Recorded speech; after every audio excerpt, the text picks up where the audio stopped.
Bakit ba mahalagang nakakapag-ipon tayo at nakakapag-invest?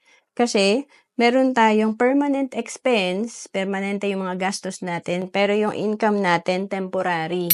Ibig sabihin, anytime pwede tayo mawalan ng income or trabaho. And pagtanda natin, ganun pa rin, may mga expenses pa rin tayo, may mga gastos, pero mas lalong risky kasi matanda na tayo, pwede talagang wala na tayong source of income. So, ang maganda gawin nating permanente yung income natin. Isang choice natin is pagkakaroon ng investment at magbibigay ito sa atin ng passive income or continuing income.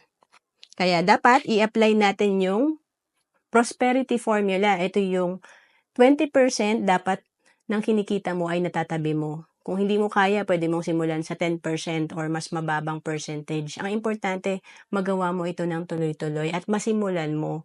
And may sample tayo dito na kung nakakapag-ipon ka ng 3,000 per month at nagawa mo mag-invest, mag-ipon ng tuloy-tuloy for 20 years, ang projected fund mo nasa almost 3 million.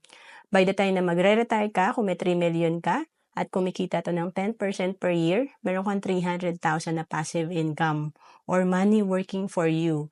Ang 300,000 per year na passive income ay 25,000 na passive income per month.